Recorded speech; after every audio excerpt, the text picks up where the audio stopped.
Bismillahirrahmanirrahim. Assalamualaikum warahmatullahi wabarakatuh. Asyhadu an la ilaha illallah, asyhadu anna Muhammad Rasulullah. Allahumma sholli ala sayyidina Muhammad wa ala ali ala sayyidina Muhammad. Kama sholaita ala sayyidina Ibrahim wa ala ali ala sayyidina Ibrahim fil alamina innaka Hamidum Majid. Sebelumnya kita panjatkan dahulu doa kepada Gusti Allah Agung untuk saudara-saudara kita yang telah memberikan sholawatnya kepada channel dakwah ini, sehingga channel ini dapat dengan setia eksis hadir dalam ruang-ruang diskusi kalian semuanya dimanapun kalian berada.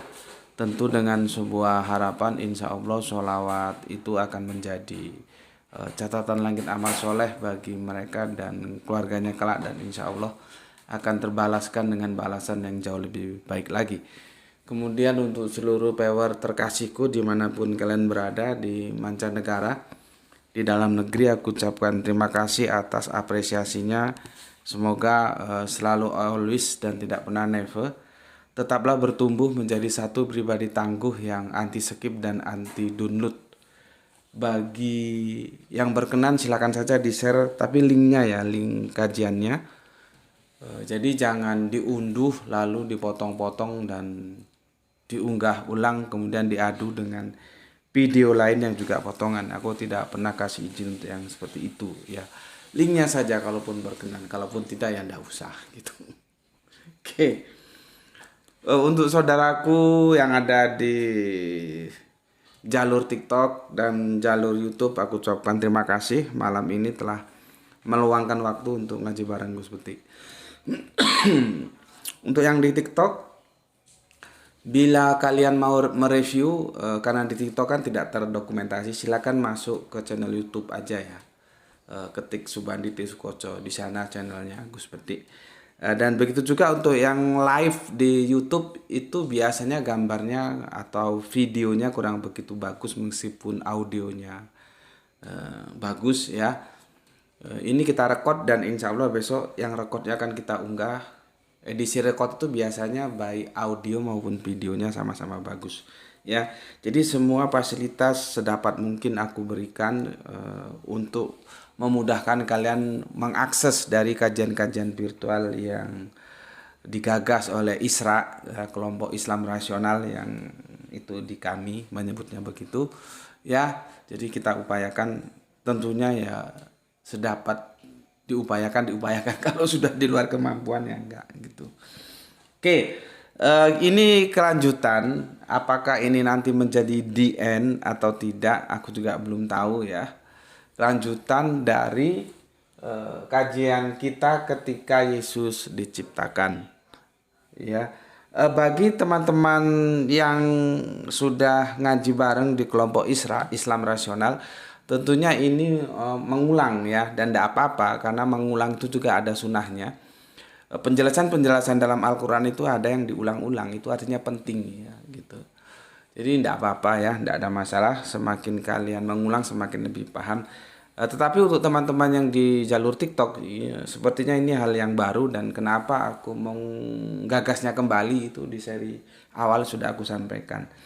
Harapanku kalian semua mengikuti dari seri per seri, tapi jadi jangan dipotong di tengah seri, itu justru nanti nggak dapat penjelasannya ya, justru bisa misleading memahaminya dari apa yang mau aku sampaikan. Kenapa ini perlu disampaikan? Karena ya sesuatu itu bisa dikatakan sebagai yang maha ya. Kalau kami di Islam tentu nyebutnya alif lam lam ha ya. Nanti di saudara tua kita menyebutnya yod yat hv ya. Kalau di saudara Kristen kita ndak tahu dia pakai apa ya. Karena ada perdebatan di internal Kristen juga cukup keras ya. Ada yang setuju pakai alif lam lam ha ya. Ada yang nggak setuju pakai yod yat hv. Kalau yod yat hv berarti dengan Islam urusannya selesai. Nanti urusan teman-teman Kristen dengan Yahudi. Apakah Yahudi mengizinkan atau tidak, sebagai yang punya itu nama ya silahkan saja dirembuk, didialogkan dengan baik ya, dengan rasa penuh hormat, saling menghargai gitu. Oke, salah satunya ya dia disebut alif lam lam ha atau yod het hv, atau kalau dalam edisi Tapi sebetulnya kalau aku pakai edisi Yunani Theos itu sebetulnya bukan proper, itu masih generic name ya. Dikatakan Theos ya, makanya ada sekolah teologi kan gitu ya. Itu dia harus punya syarat yaitu mencipta. Gitu loh. Kalau dia tidak bisa menciptakan ya berarti ya dia bukan sesuatu yang bisa disebut alif lam ha atau yat yat hafe itu. Nggak bisa begitu ya. Tetapi hati-hati, ini mungkin teman-teman Islam sendiri juga nggak tahu. Ya. Nanti kalian harus bisa membedakan antara menciptakan dan menjadikan. Ya. Ada nggak Kanjeng Nabi Isa menggunakan diksi kholak, menciptakan? Aku belum jelaskan, tapi PR untuk kamu semua. Ya, justru kalau kita mau kenceng-kencengan, pernah nggak Yesus itu menciptakan? Itu nanti bisa dilihat di Al-Quran yang lebih jelas. Gitu. Ini teman-teman Islam sendiri belum tentu tahu semua itu. Ya, dan aku belum pernah bahas itu. Ya, bisa nggak? Aku nggak mengatakan bahwa Yesus atau Kanjeng Nabi Isa menciptakan atau tidak begitu ya. Tetapi aku memberikan sebuah trigger untuk kalian mau membuka Al-Quran. Ada nggak di Al-Quran dinyatakan bahwa Yesus menciptakan? Kalau ada, nanti gimana cara penjelasannya? Apakah dia terus menjadi alif lam lam ha? Kalau ada, kalau nggak ada ya nggak masalah. Ya, itu ya. Kalau ja'alna itu kan menjadikan, ya itu beda dengan menciptakan. Khalifah, aku yang menjadikan khalifah di bumi, ya, itu pakai menjadikan bukan menciptakan. Kapan-kapan kita diskusikan apa itu kholak yang menjadikan, apa itu ja'al. Kholak menciptakan, ja'al menjadikan gitu ya. Oke. Ini bentuk kenganuanku ya, keterbukaanku, keakademisanku, artinya apa? Semua dibuka, dihamparkan sebagai bahan yang harus kita diskusikan bersama. Bukan main tutup-tutupan, enggak. Ilmiah itu enggak boleh begitu ya. Makanya aku bilang tadi, dan aku belum menyimpulkan, cuma menjadi trigger untuk kalian semua. Pernah nggak dinyatakan bahwa Kanjeng Nabi Isa itu menciptakan di dalam Al-Quran? Padahal kita semua sudah sepakat. Yang menciptakan itu hanya sesuatu sosok yang maha, yang disebut alif lam lam ha atau yot yat hafe. Gitu. Ya, itu berarti aku fair kan? Nggak aku tutup-tutupi. Oh ini jangan disampaikan. Nggak begitu. Makanya kalau ada teman-teman kafir yang masih saja ya tidak bisa secara dewasa mengikuti kajianku, itu sebaiknya nggak usah kesinilah, kamu pergi sana lah. Bikin nyampah doang di sini itu loh. Aku terbuka, aku menyampaikan apa adanya. Nanti aku akan jelaskan juga Yohanes 1 pasal 1. Firman itu kemana larinya? Adakah kemungkinan lain firman itu bukan ke Yesus? Nanti aku juga ambil komparasinya ya dalam perspektif Islam. Memang konteksnya beda, tetapi permasalahannya sama. Permasalahan tentang domir, tentang kata ganti. Kata ganti itu dia generik, bisa diisi siapapun. Gitu. Ya. Jadi khususnya yang kafir-kafir itu kalau memang tidak cukup punya kedewasaan ya cari tempat lain lah. Nggak usah ngaji di sini bikin nyampah doang gitu ya. Itu yang aku pesankan. Karena aku sudah fair, sehingga kalian harus melihat kajian-kajian di sini dari sudut pandang positif. Kalau sudah a priori ya ngapain juga? Kalian cari tempat lain, nggak usah sini. Ya, oke. Kemarin aku mereview sejenak sebelum membaca komen yang masuk dari kalian. Teman-teman tolong tap ya di TikTok, karena kalau enggak nanti langsung dirungkat ya. Kemarin kita membahas Kolose ya, ayat 1 ayat 1 pasal yang kelima ya, di seri 5 dan 6 itu ya. keutamaan Kristus itu perikopnya, dan kita sudah sepakat. Nggak tahu kalau kamu nggak sepakat, ya memang ini nggak jadi bahan diskusi ya, bahwa Kristus itu adalah Yesus ya. Karena Kristus itu sebetulnya kalau kita buka perjanjian lama itu belum tentu Yesus. Orang-orang yang berjasa dalam kehidupan orang-orang Israel itu disebut Kristos atau Mesias. Kalau dalam perspektif Arubiun itu Al-Masih gitu ya. Nah, makanya aku bilang dalam konteks ini, setuju nggak kalau Yesus itu yang disebut Kristus? Kalau nggak setuju, kajian yang aku sampaikan kemarin itu bubar. Presaposisinya nggak bisa dipertahankan. Ya, untuk apa lagi didiskusikan karena Kristus itu tidak diakui sebagai Yesus? Karena memang kalau kita lihat perjanjian lama, Kristus itu bukan hanya Yesus. Sampai-sampai raja mana itu yang sekarang Iran, Persia, itu mendapat gelar Kristus, mendapat gelar Mesias yang diberikan oleh orang-orang Israel karena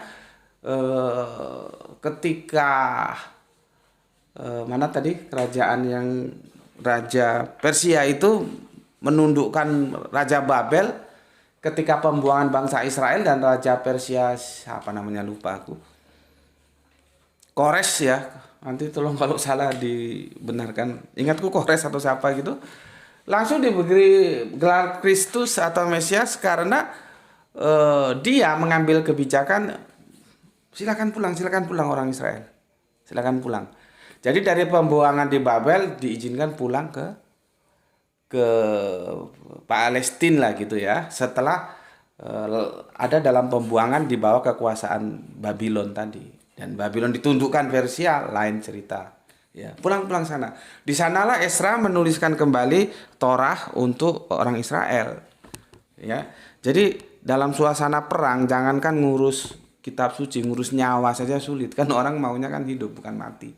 Jadi bisa Anda bayangkan sejauh mana Esra mampu mereview ulang, menghadirkan ulang Torah sebagaimana itu Torahnya Musa. Itu nanti juga menarik untuk diskusikan ya. Oke.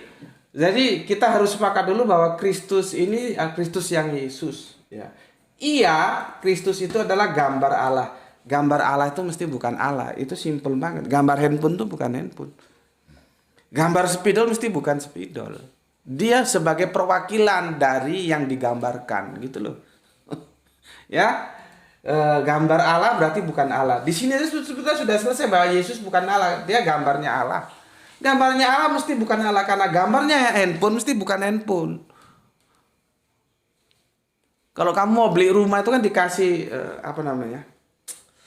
brosur ya, itu gambar rumah. Itu bukan rumah gitu loh. Kamu suruh beli katakanlah jangankan 500 juta ya. 1 juta aja suruh beli nggak mau karena itu gambar.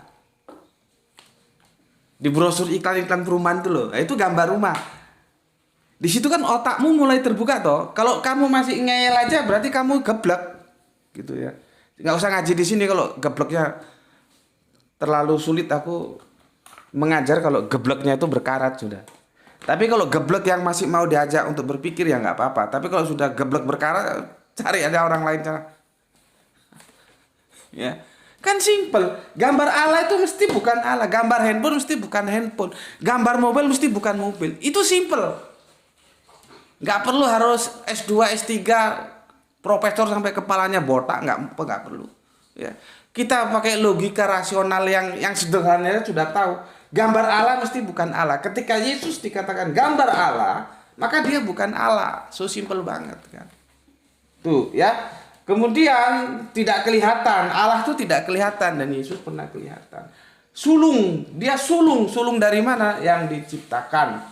Ya, jadi dia adalah diciptakan yang sulung bukan yang bungsu. Ya, nggak tahu apa yang paling bungsu diciptakan Gusti Allah aku. Mungkin ada yang tahu silakan ajukan. Ini kemarin sudah kita kupas tuntas di seri 5 dan seri ke-6. Dan sekarang seperti janji yang aku sampaikan, aku akan mengajak diskusi malam ini ke Yohanes. Sebetulnya kuncinya itu nanti menukik di Yohanes 1 pasal 3. Tapi itu sebaiknya dibaca seluruh pasal, ya. Dari Yohanes 1 pasal 1 selesainya itu di gimana ya? Di Yohanes 1 pasal 18. Seharusnya dibaca semua. Meskipun kita fokusnya nanti di Yohanes 1 pasal 3. Karena apa? Ayat ini sering diajukan sebagai argumentatif Alkitabiah. Ini loh, Yesus menciptakan. Dan kalau ketemu yang geblek-geblek ya dia nggak bisa membantah. Ya memang LAI begitu kok menerjemahkannya.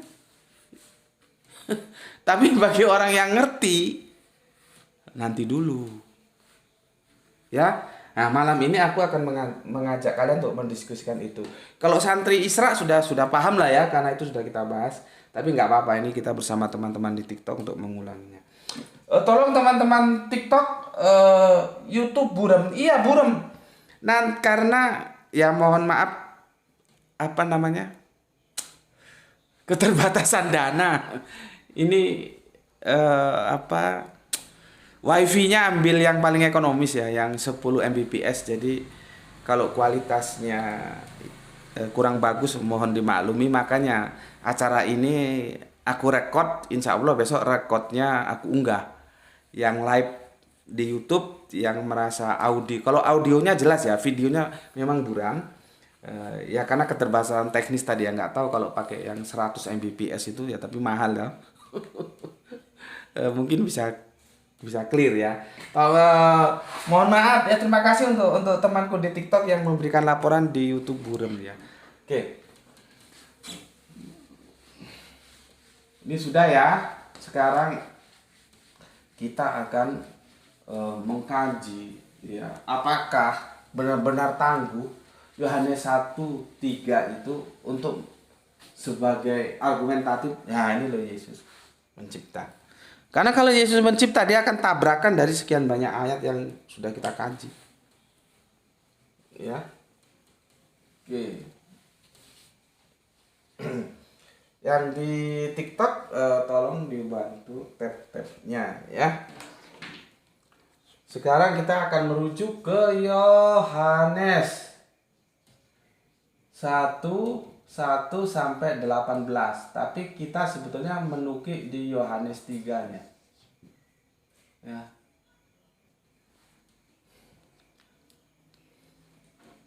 Oke. Sebelum ke sana, sebagai apresiasiku, sebagai tanda hormatku untuk semua teman-teman yang memberikan komentar di YouTube, akan aku bacakan ya. Pertama untuk Herbert Sihombing, bagaimana ceritanya bahwa kalimat Allah diciptakan? Isa itu kalimat Allah. Iya, kalimat Allah kan bukan Allah. Berarti dia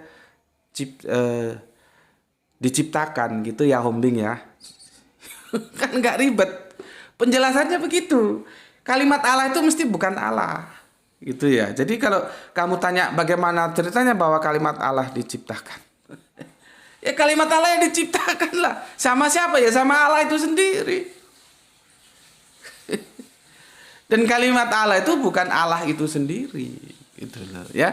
Kalimat Heber Sihombing itu bukan Heber Sihombing. Gitu loh. Itu clear gitu loh. Nggak tahu kamu kalau diskusi sama pendetamu ya kamu tanya. Kamu jangan geblek di dogmai mau aja. Tanya gitu loh. Aku itu kalau ngaji Al-Quran tuh aku pasti tanya sama guru Al-Quranku. Supaya gobloknya hilang gitu loh. Belum tentu guru-guru kita itu juga nggak punya salah. Gitu ya. Harus berani melakukan. Kalau enggak untuk apa kamu? Nggak usah kamu belajar sama guru Alkitabmu kalau hanya yes man aja, untuk apa? Begitu juga teman-teman Islam, kalau kamu hanya GG motor kepake untuk apa? Kalau kamu ngaji Al-Quran kamu harus mengkritik. Tapi kritikmu kritik yang bertanggung jawab. Artinya apa? Berani mengkritisi, harus memberikan solusi. Gitu ya. Kalau cuman nge iya saja lah, untuk apa? Ya. Oke. Itu untuk Heber Sihombing ya. Jadi kalau kamu bilang kalimat Allah diciptakan, iya karena kalimat Allah itu bukan Allah. Ya, kalau Allah itu tidak diciptakan. Gitu ya, ya Siombing ya. Oke, kemudian Kang Suyitno, terima kasih 3 merah hatinya. Kemudian Kang Sahran Gipari baru menyimak tengah malam. Oke, terima kasih. Biasanya sambil ngopi ini. Setelah hujan reda. Setelah aku nggak ngopi karena baru makan mangga tadi ya, diberi oleh Gurem Enrukem, mangganya jos gandos mantap banget. Terima kasih Gurem Enrukem ya. Kemudian Cain, terima kasih, salam Isra juga untukmu. Gispati, alhamdulillah, Fis, salam Isra, Tuan Guru dan buat semua yang hadir. Oke, terima kasih.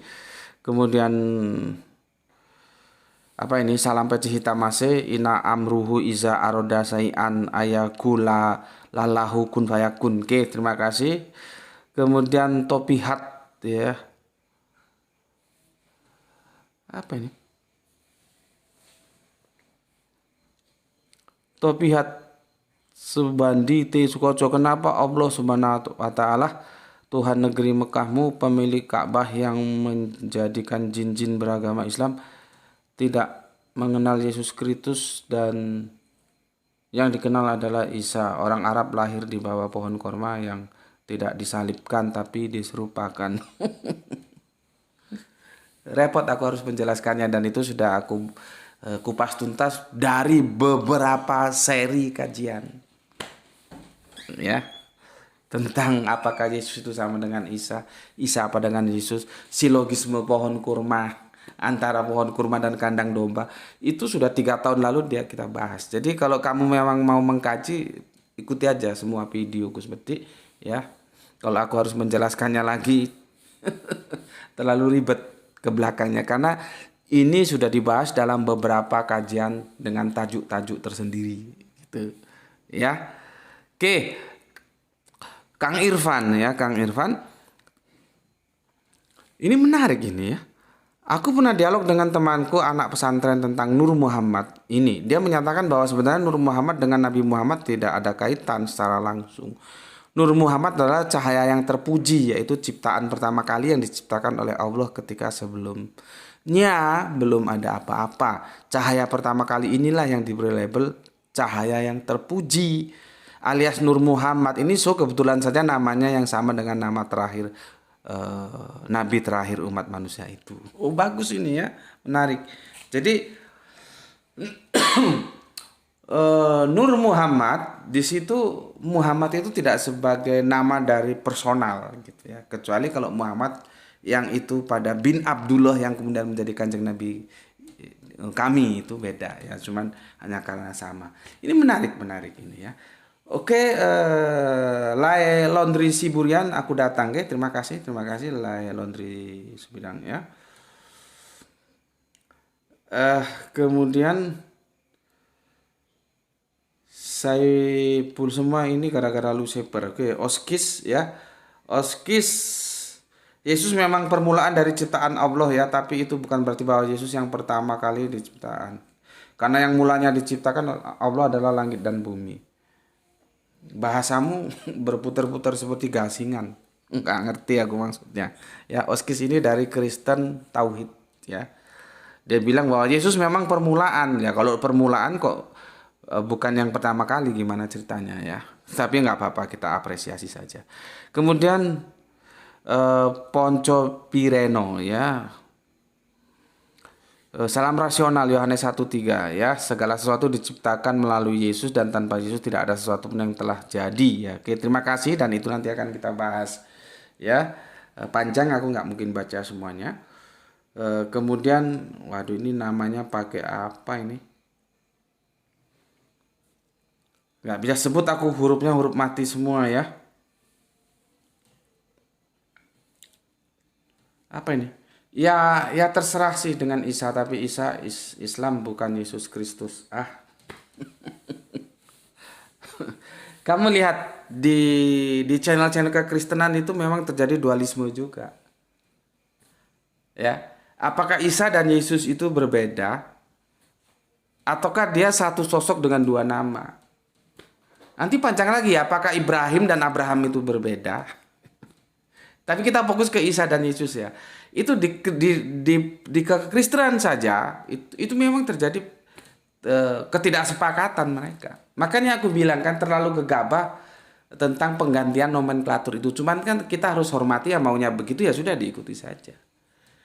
Nah, ini si nggak tahu namanya ini pakai huruf-huruf mati. Ini dia tidak begitu memahami dinamika ketidaksepakatan di dalam kekristenannya dia sendiri. Jadi komentarnya jadi begini gitu. Nggak gimana ya, bisa nggak berkomentar secara gamblang menunjukkan kualitas dari pertanyaan itu gitu ya. Jadi kalau kesimpulanku, meskipun aku belum sulit dibaca namanya ini ya, XLKJ mau dibaca apa itu, sebaiknya kamu selesaikan secara internal dulu lah. Apakah Yesus itu Isa, apakah Isa itu Yesus gitu ya. Oke, baru masuk ke dalam komal-komal atau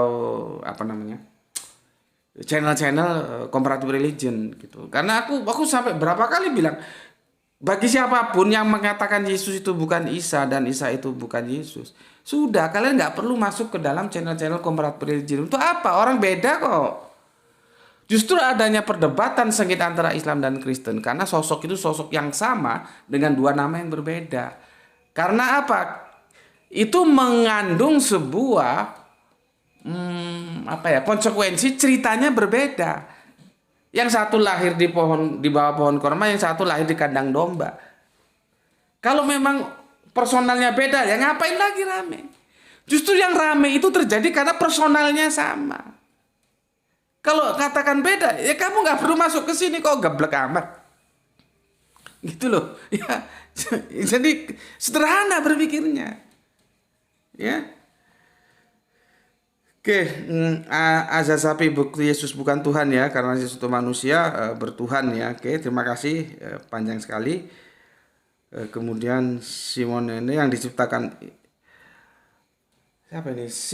Simonarende yang diciptakan itu nenek moyang Anda oleh Tuhan Yesus. Sebetulnya aku malas membaca yang begini-begini ya, tapi sekedar memberikan apresiasi. Karena apa? Ini nampak Simonarende nggak pakai otak. Jadi asal jeplak saja karena memang otaknya sudah dipenuhi dogma. Ya. Karena dia tidak menghadirkan satu ayat pun. Sedangkan kajian-kajian kita kan melakukan kritik teks. High kritik. Ya. Mulai dari kemarin Kolose itu sudah kita bahas dan sekarang Yohanes. Ini nanti kritik teks. Tiba-tiba ngomong asal jeplak seperti ini kan apa?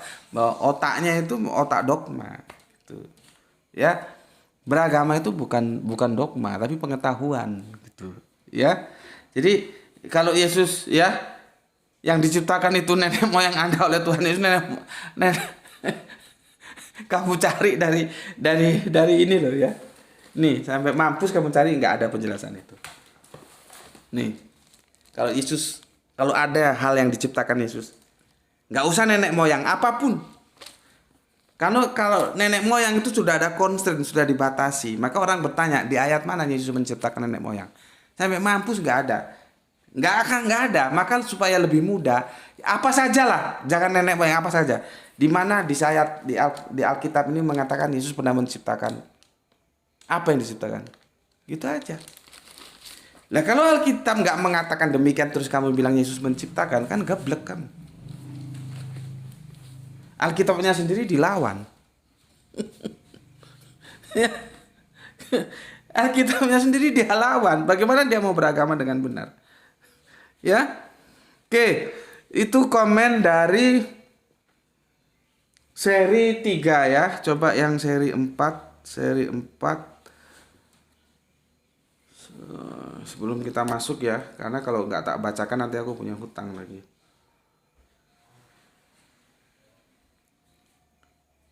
Saiful Subih ya, sulung mengisahkan awal penciptaan Adam, maka kebalikannya yaitu bungsu akhir. Oke, terima kasih. Sahran Gifari, terima kasih. Nurkolis, alhamdulillah berbes hadir ngaji. Salam Islam Rasional Guru. Oke, salam Isra. Kain, terima kasih. Salam Isra. Sesepuh kita Pak Ikhwan Tamim, Lurah Tangerang, salam Isra sambil nyuruput kopi malam. ngaji di Gus ya, tapi malam ini nggak ngopi gue. Tadi habis makan mangga ya. Kemudian untuk itu ayo para kristolog muslim gencarkan pengajaran tentang kristologi kepada umat Islam untuk menambah. Ini sudah berkali-kali Mbak kita anu ya kan ya, kita sampaikan. Maka lihat di masjid-masjid kalian ada nggak kajian kristologi. Ini sudah lama Mbak aku gaungkan, cuman kan gaung tidak bersambut. Aku sudah memberikan, tanya kepada teman-teman santri Isra ya. Kami sudah menggagas kalau ada 100%, gunakan 90% itu untuk mengaji perspektif kajian-kajian Islami. Coba kasih waktu 10% saja untuk kajian kristologinya. Tapi kan enggak ada ya. Enggak ada di masjid mana ada kajian kristologi yang terjadwal 10 menit aja. 10% aja. Yang 90% ambil untuk Islam. Kan enggak ada. Gitu. Itu sebetulnya memprihatinkan karena apa? Kristologi itu dibutuhkan. Kanjeng Nabi pun, tapi kan beliaunya Nabi, nggak mungkin belajar seperti aku. Bawa Alkitab, baca Alkitab, mengamati, nggak mungkin.